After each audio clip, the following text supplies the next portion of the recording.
everyone, and welcome to Spill the Art Tea. Hello, Josh. How are you? Hello, folks. Hello, Eamon. I'm doing well. We got a whole bunch of interesting things going on this week. How's your week been? Oh, sure. Look, it's been fantastic. The weather is changing, and the times are moving on into the autumn, and everything is moving. We're trying out Okay, some new Charles tech. Dickens. We're trying out some new technical things on this episode. So fingers crossed, everything goes well. It'll So be getting the grand. This is episode 16. It'll be fantastic. it's actually episode 17, Josh. 17. Oh, my goodness. I, 17. I I have know, I lost know. count.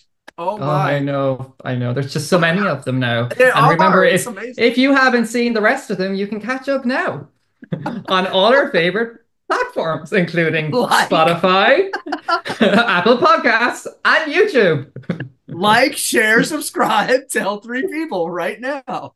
Bing, bing, bing. Oh, God. Josh, what are we talking about today? So, folks, on this week's podcast, we've got a Boy Scouts art auction.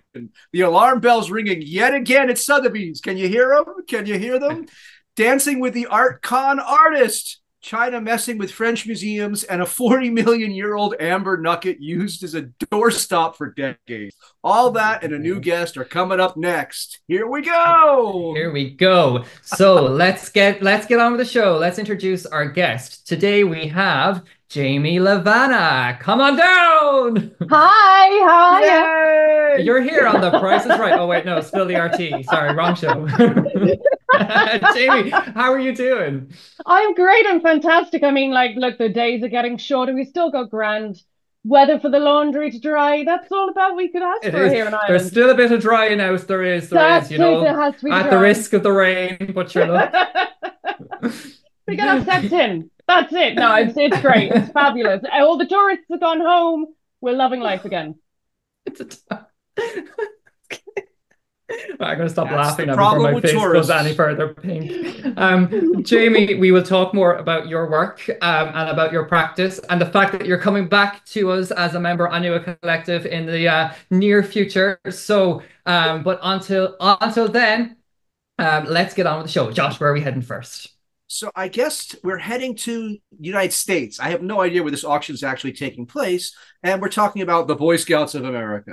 Some people may remember that the Boy Scouts of America is now a notorious organization, having got itself into some trouble over the years for no, let's just say, being notoriously turning a blind eye to molestation taking place within its ranks in different ways. So they declare bankruptcy, and they have a $2.4 billion trust fund that they're trying to establish to pay back their victims, which means what goes up for auction later on this fall? 321 pieces of art. Who even knew that the Boy Scouts of America had 321 pieces of historical art? But sure enough, they do, including pieces like this by Norman Rockwell and Walt Disney, of all people. Who knew? Who knew? Mhm.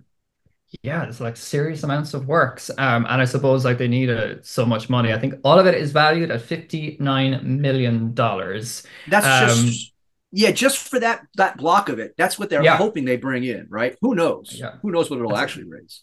a serious amount of money. And it's like, I suppose while it's celebrating these artists, it's doing so much more. It's raising money for these victims and supporting those survivors who have gone through so much as a result of mostly like the church and those who are kind of have been abusive towards these young children at the time. Well, But yeah, no, it's 64,000 scary. victims. It's a Yeah, huge number. so many people, so It's many ridiculous. people. Yeah, Jamie, have you heard about this article? Like, I hadn't heard about it until you brought it up, and I was so shocked. Like, first of all, I couldn't believe that, you know, the Boy Scouts had such an extensive collection. And then thinking about it, I was like, oh, how would people feel then buying those pieces of artwork? I know they'd have that sense of, yes, I'm helping a survivor, but then to have to sit there and look at that piece of artwork, knowing where it come from, knowing the story of, Mm, what has actually happened within this organization, it's quite shocking. And you're just left kind of going, it's more than just nostalgia now. When you're looking at the brush strokes and everything, you're there going, mm. oh, you're looking at a part of a very dark piece of history. That's an interesting point. Although I would say, I think, given that many art purchases at auction now take place at a corporate level, meaning that there are organizations that are buying, right? That's why the Boy Scouts of America is selling. I think that there is a kind of, whether you would say amnesia or a kind of resetting in Mm. terms of the art piece, because it goes into some other corporate collection. And they won't be mentioning Yes. the fact that they got it from the Boy Scouts of America. It's going to go to a Freeport somewhere and sit, and no one's going to see Mm. the artwork, right? That's where most of this Yeah. stuff ends up when it goes out So on it's auction. like a beautiful cleansing, actually, In a of sense, yeah. this dark history, and it's just going to come out as a fresh piece eventually again. Yeah, and particularly because unlike where a lot of stuff where this happens, it's not trying to cleanse from like a past colonial history or something, right? Like it's Mm. actually going to help to take care of the victims of this situation, take That's value so away superb. from a bankrupt organization, Mm. and Yeah. then kind of get re-entered into this kind of anonymization back Mm. into. I mean, it'll get sold again at some point, right? I mean, that's the whole point of the Mm. artwork that circulates at the auction level. It doesn't really get appreciated as art; it gets appreciated as a object that has value. Yeah, 100%. And Yeah. I really do agree with you, Eamon, that it is absolutely spectacular that this is going to help the survivors of this Mm. Yeah. awful atrocity. It's just a shame that they couldn't really do the same here for the victims of the Irish Mm. victimization of those children that suffered underneath Mm. religious But yeah, and paths and in many organizations. ways, because there's such a many different levels that we were opening up many cans of worms here. But like in Ireland specifically, like in the Magdalen orangeries with Mm, the Yeah. abuse survivors there, as well as you know, as well as the children who have been abused in the Catholic Church, under the hierarchy of the church, and it's just I suppose like I mean, it is a difficult one. It is, and it's a serious point. But I suppose if they are finding a way to recoup some of the money that has been set aside as compensation for these victims through this art, then that's amazing. And I think that has to be the kind of the positive side of this. That hopefully that while it's not going to diminish what happened to them, it will mm. hopefully create some sort of kickstart for their lives to try and rebuild it again. Oh, 100%. 100%. It's great news to hear, actually. Mm. But it's amazing to see the different types of art in it, and the fact that there's Disney, and the fact that there's a Norman Rockwell's, and there was another third big name as well that was involved with it. What was it? Decker, Leyen Decker. Leyen Decker, which I'm not really that familiar with, but I will do some more research on them now. But there you go. I think that tea is spilled. Moving on, We go to the Sotheby's. Sotheby's auction. So we're staying in the world of the auction life. And Well, we've had this issue so many times. You know, we've seen this come up over the last number of episodes where you know there's been a decline in auction sales, but it continues to happen as we go into the third quarter. well, Sotheby's are still experiencing issues. it's kind of ironic that we're talking about, look, there's going to be this liberation through the auction system when Sotheby's is reporting an 88% decline in what's going on in their sales, right? Mm, So that 60 odd million dollar value on the BSA auction may or may not hold when it actually goes out there. And this signals part of a larger trend that's going on here. There are now people whose galleries are closing. There's hundreds of galleries closing across New York City for sure. And so now these people are moving on, being like rejoining galleries, rejoining auction houses, but the auction houses themselves are reporting these kinds of awful numbers. mm, 25% down in terms of decline in auction sales, 88% plunge in core earnings. This is year over year kind of stuff. So this is not a 3 month sort of sequence. This is literally a trend line that's continuing across multiple years. And it signals a huge pullback from the art market of people with real money. And part of that mm. is like individuals with money, but part of it's also like the corporations and organizations we're talking about that they buy art as an investment with the expectation of being able to sell it at a future date, right? It's their hedge against inflation. Yeah. And you see even this piece here, which is by Francis Bacon, that this was put on auction for, I think the minimum bid was supposed to be 30 million and it was up to 50 and it didn't reach the minimum bid. So I think that this examples like this, which would potentially or historically get actual success in the auction is also failing. And I think that's just a testament to where the market's at. Did Yeah. we ever I mean, think that's we'd the see the day where bacon wouldn't bring home the bacon? Exactly, right? Like that's supposed to be total blue chip, right? You should be able to get money back on that with no issue. They could not get their money back on it. They could not Yeah. break even. And so that signals it's not about bacon, right? That's about No. Yeah. that people are not interested in buying the bacon at all.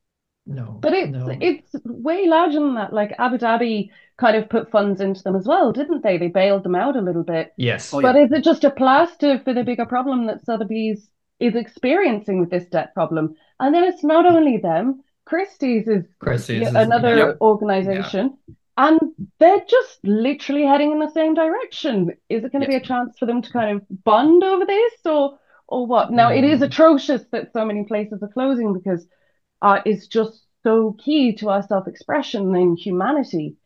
Um, and for these things to be in such decline, it's kind of scary. And where is this going to end up? What does this mean for change in the future, for selling of that and, sharing of all of these things in life? But I'm just there going, it's kind of crazy that we're now living in the time where we're watching this unravel and we're not Yeah. quite sure where it will lead us Yeah. yet. Yeah. Well, Mm. ironically, Eamon just released a paper via Nua. You can check it on our website, which was talking about alternative art spaces and exactly that about, well, if this kind of mainstream system is in the process of collapsing, it's not like there's fewer artists that are still trying to make art and get their art out to the Yeah. world. What we're Mm. trying to develop is alternate systems. I work on ways of giving away art, Absolutely. right? Yeah. Nua works on ways of circulating art in non-typical art kind of locations for precisely that reason. Mm. Mm, I suppose it's different though, because I suppose Sotheby's and Christie's, they're at the very high level of commercial art sales, at the very high level Yeah. of, big books. And then there's the people at the lower level, which are not necessarily the lower level of art style or art quality, but the people who are the grafters, who are trying to really make it work, who are really trying to put stuff out there and make a scene and be seen, and are putting their everything into just going into alternative spaces, as you suggested, or try even just get people in the door to see work and to appreciate artwork and to mm, see it for what it is. So I mean, Sotheby's and Christie's, they're targeting towards the wealthy. They're targeting towards a market that is very specific. And when they're struggling, it's only going to be hopefully actually almost opportunist for mm. smaller people Yes. to try and forge their way in to make themselves seen in a different way. Yeah. Like Yeah. I've noticed here in Ireland, there's definitely more appreciation for the real, not the real person, but the attainable person, your local artists. People are actually getting much more interested around here, and you're seeing these smaller exhibitions pop up, and Mm, that they only live like a couple of miles down the road. And yeah, I think that is a great aspect of it. And maybe these things did need to be shaken up a little bit because people wouldn't yeah, necessarily have the opportunity to ever get their work out there. Well, I mean, yeah. humans like to believe they're separate from any other species, but it's Mm, not. And this is how evolution works. There's a choke Mm, point, things spring up alternatively instead, and a new ecosystem begins to grow. Because the same thing's happening in the United States. And it's like people who no longer are even trying to work within the New York system. People like me that are out of it completely geographically don't worry about it. But there's plenty of people on the East Coast, and they've just started to set up their own collectives, their own spaces, doing things in ways that work around this system that literally seems to be on life support at best. When you have to mm, bring in state monies, right? Because states can print their own money. So when you're yeah. bringing in state money to backstop what you're doing, that's not a good sign. That means you expect no, the need for money in the future because these people can print it anytime they need it. Mm. that's very scary. It is a little To be scary. honest, that's a little bit scary. You want to eat the rich, baby. That's how that works. No, Control, no, I'm all good. I'll just go hide under my control. rock again there. We'll talk more about rocks later, Jamie, but before we Oh go yeah. there, Oh yeah. Moving before we go on. there, we're going to go dancing with the con artist now. Oh yes. And there is this woman in America called Anna Sorokin, or she's also known as Anna Delvey now in Yeah. Dancing with the Stars. And she is. a notorious woman for crime and for scamming people. And I am very unfamiliar with what exactly she's done, particularly. So, Josh, what has been going on? What's happening? Yeah, Tell us. so this lady, she was a scandal for several years here in the United States because she had worked her way into this exact upper crust of the New York scene that we're talking about, right? She had no money, but she apparently had the accent and this back European like experiences. Was she from Switzerland or from Germany Mm, or Austria or right? Like she could change her accents, like a typical con artist. This is exactly what con artists do.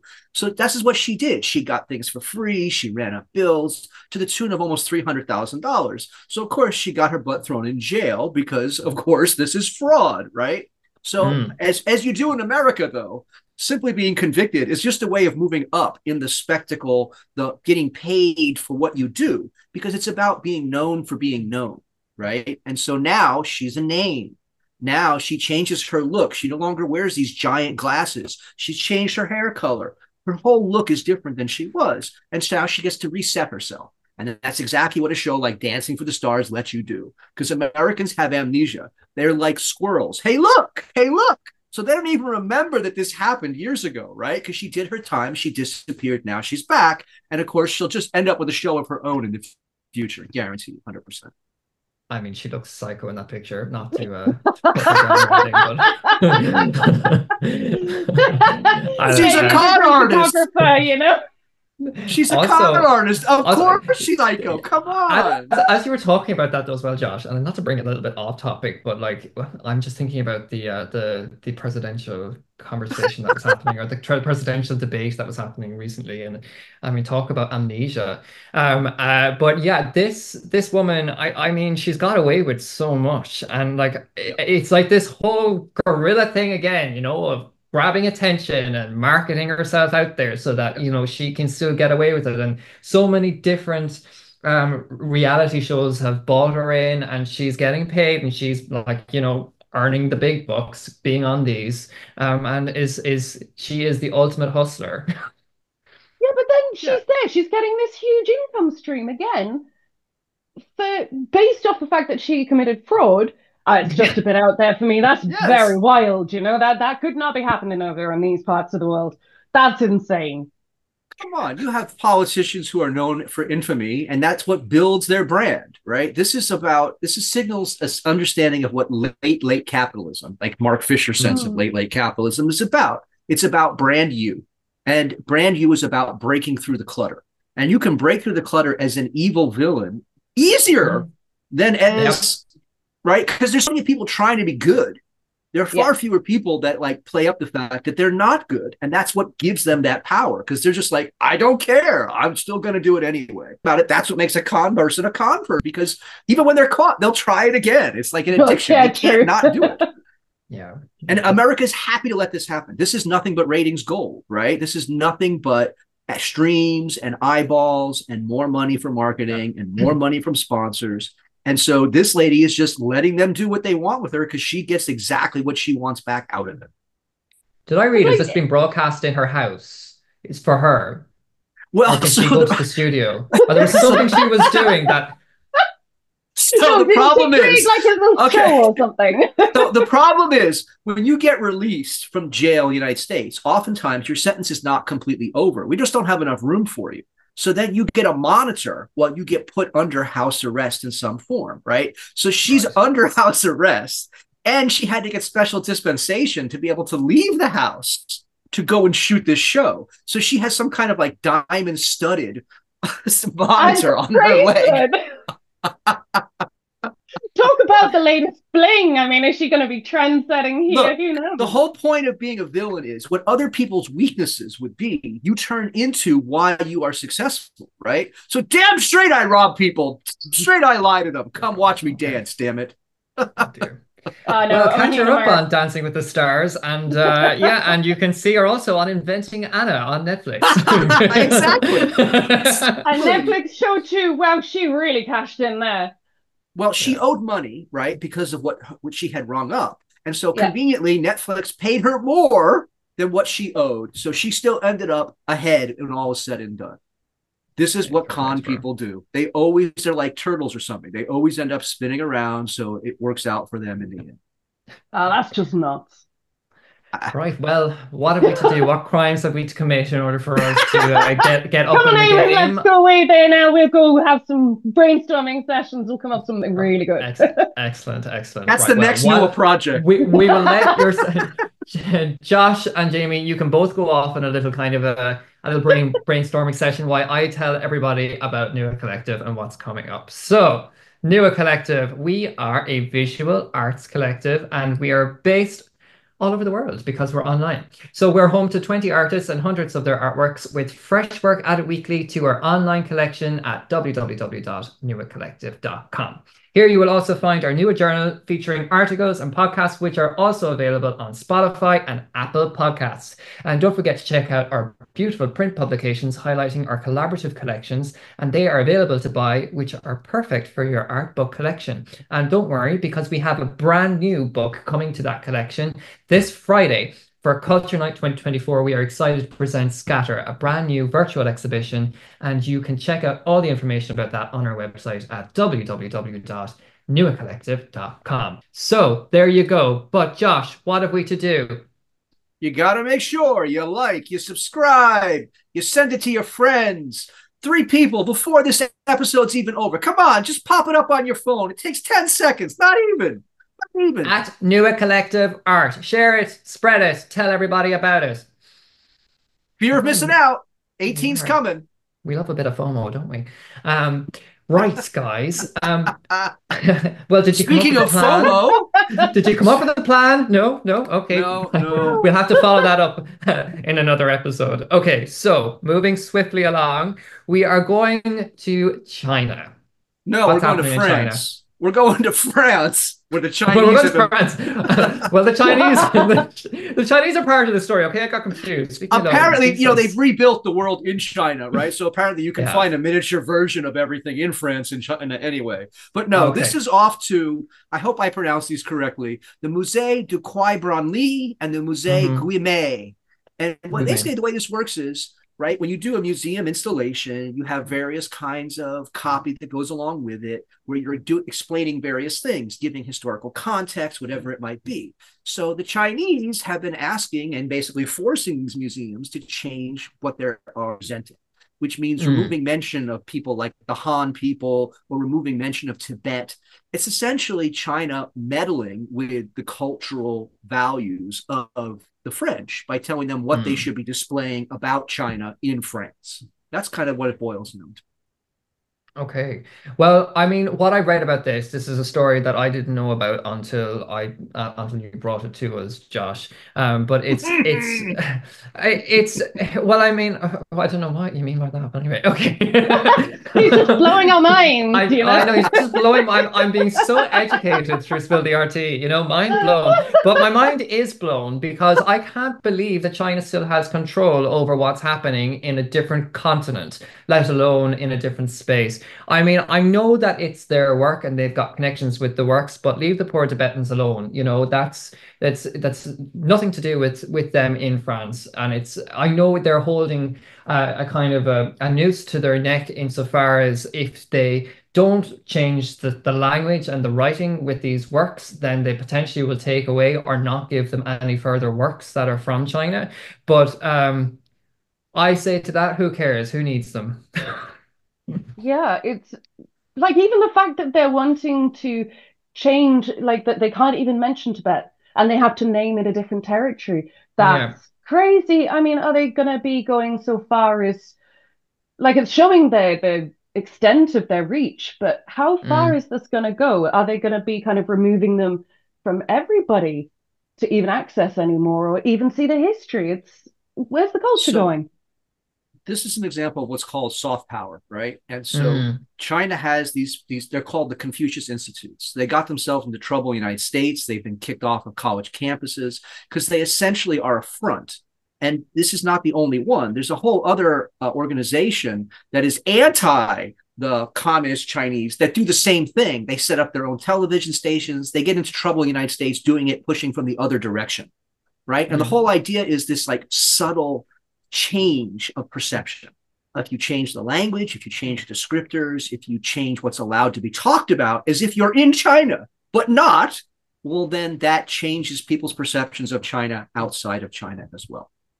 I think It's more not, power to France right now, changing these laws from stopping them being able to do that, because there needs to be freedom for those people.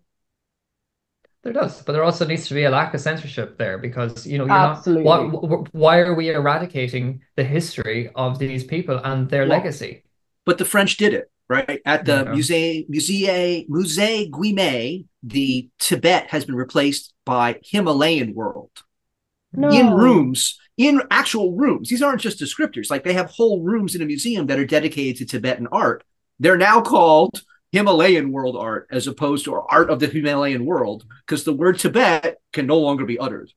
And has there been any backlash to this? Has there been anybody that said, hey, why are you doing this? Or stop doing this?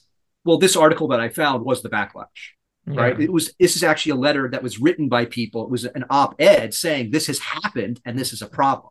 Because the whole Mm. point of doing this is it's done under the radar, right? They Yeah. extend their power through the networks of power and change the way politicians, cultural workers, etc., are able to talk about other kinds of things. Mm. And if you think about it, it's a kind of warfare. It's just Yeah. extending it. It's this soft power, soft war, hybridity, the whole thing that's going on with Russia as well, right? Mm. It's not about direct conflict. It's about these subtle ways of changing what is available to the rest of us altogether. Yeah. It's Yeah. Orwellian, right? It's like memory It, hole it, kind it of is. things. But I wonder, Yeah. regardless of the fact that they're censoring something that they don't like, as in the Chinese don't like, thinking about all of other elements and other periods in history that we don't like, that you are still putting out there to showcase, to say, okay, this happened. This is reflecting what happened and documenting what happened.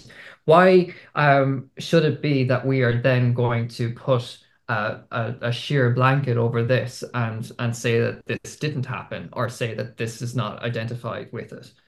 Well, the Chinese play this game. If you even point this out, they'll accuse you of anti-Chinese racism by daring to point out the things they're doing. Like we'll probably Okay. get comments on this by talking I'm about this. cancelled. I can almost guarantee it because the point is right. It's not That's what you it. see. It's supposed to be. Don't believe your lying eyes. Right? Like monkey don't Yeah. see, monkey don't hear, monkey don't know, and so Yeah. then power is able to do what it wants. It's a very nihilistic way of viewing the way the world works, right? Yeah. And it's because it's about power and who has access to knowledge in ways that don't allow equality. The point is to shut it down, right? These people Mm. no longer exist. They ever existed. No, it's always ever thus. It's always ever been Oceania. That's the lesson at the end of the day. Well, speaking for myself, I think this shouldn't happen, and I won't speak on behalf of anybody else, but I just think it's ridiculous. It is The Chinese, ridiculous. It's China, you can outrageous. cancel me if you like, but I say cancel no. away, cancel away. But is that because, of your Irish The rebel in nationality, me. the rebellion, it's there, I love the patriarchy. I love the patriarchy. I mean, we've had this before, Jamie. This has not come up before. I'm sorry, The rebel in me you comes put it out. there. I couldn't help it. Look at him. He's making a fist. He's shaking his fist. I'm shaking it out. I'm shaking it out. Okay. Oh dear. Anyway, before I get myself even more in trouble, I'm going to spill the tea on that. And that is spilled for now. Before we move on to Jamie, we have one more story for you, and it's a fun one. Thankfully, we're going to end on a high note this week. We are going to this really cool piece of rock that used to hold the door open that was found in this woman's house, and it's worth quite a penny. Josh, what's happening? So this was an elderly lady in the village of Colti, which is a southeastern part of Romania, like a little off of the way kind of place. She had this giant nugget that she used as a doorstop for decades. Turns out it's amber.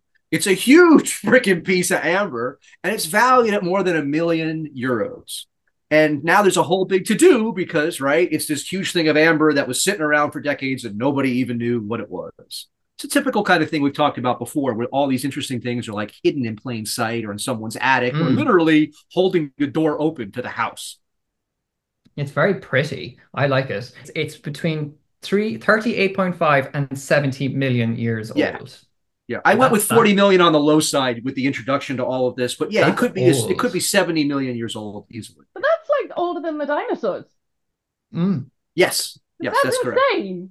And there it is, just keeping the door open to opportunity in this woman's life. And God love her, she never knew. I was just going to say that there was a robbery. Yeah, yeah, Oh, yeah. that happened, and they stole like a sweet F all, and they passed this 38 million year old rock on the door on the way out. But I suppose anybody would though. Well, I think right, you want the gold, you want the cheap gold, right? So you grab and run away. But there is this giant thing just sitting there. But I mean, amber that's been scuffed around doesn't really look like the amber that you see in like museum presentations of insects in amber, right? It's not polished. It just looks like a rock, just like a slightly brown kind of big rock. Well, it's more than a rock. It's it's a big rock. It's a huge rock with a massive tag. I mean, whoever realized it after a while, like the family member that realized it must have been like, God, I loved her so much. She literally just like left him everything. Shedding a tear. Oh, who's managing that estate, and how do we talk to them about sponsorship for future collections? Oh, absolutely, let's go. They'll put Sotheby's back out of debt. Do you know what? Needs an endowment. We do. Well, look, we're bringing you to the people, so we're talking about your story. You can now endorse us. Thank you. Well, that's spilled, and a nice high to end on. But before we end, we have a really exciting discussion to have with Jamie, because Jamie, you've been working on lots of new work, and it's looking amazing. But for those of you who don't know about you and about what you do, tell us a little bit. Okay, so I would consider myself more of a conceptual photographer. I trained first of all in film photography and sculpture, so I always have these kind of aspects drawn into my work. It's always a reflection of a lot of them, and especially these new pieces, a lot of them are autobiographical. And I was there and I had kind of like taken a back seat, and I was like going, I just had to give myself a kick up the ass and be like, no, I have to get back into this. This is just too much now. And I've really enjoyed the process of just stripping it back, just creating what I want to create because I love to create. And it's amazing. Been a beautiful journey.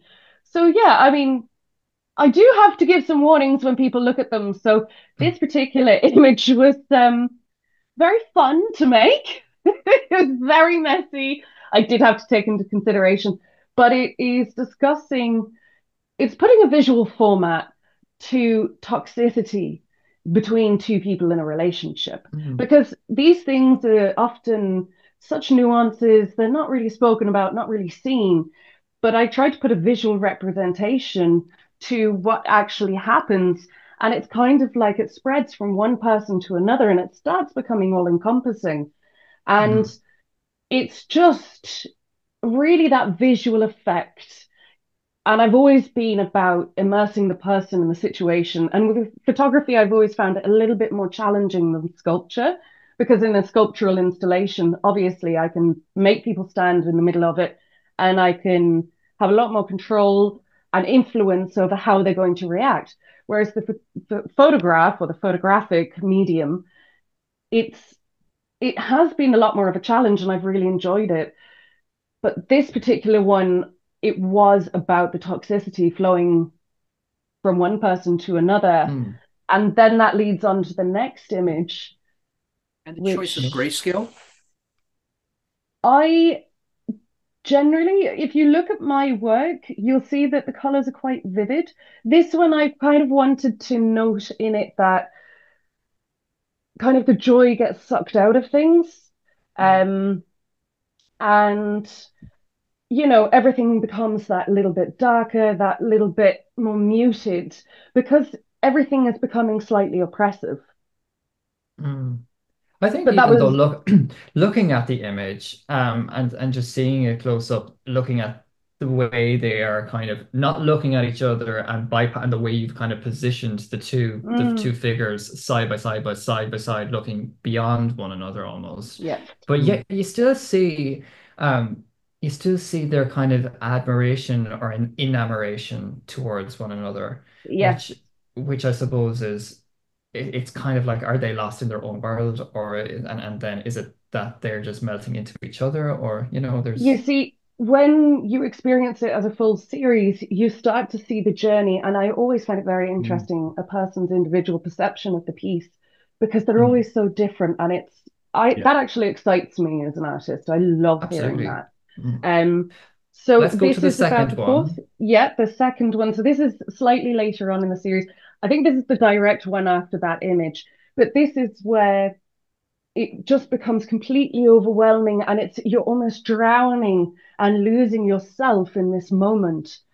And Mm, it's transformative. So it's a very striking image. And I wanted to create, because a lot of people, like, there's a lot of discussions around mental health and everything now at the yeah. moment in the world, but it was also putting that in that visual format of like the Mm. toxicity and what that brings to you on a personal level and what that can feel like, but to bring it in a visual aspect Yeah. again. It And reminds this me one almost is, like you're doing folie à deux becomes folie à moi, right? Like what the ultimate impact is on the person. yes, Mm, yes, 100%. And how, like, the series is a full piece. You are taken from the very start of it all the way through where the point where they weren't quite looking at each other. That was to note a difference in relationship. Then it turns into this one and it becomes a very individual journey again. And then the final piece in the series is again very individualistic. It is about how you absorb everything and it just kind of, becomes part of you and carry it on.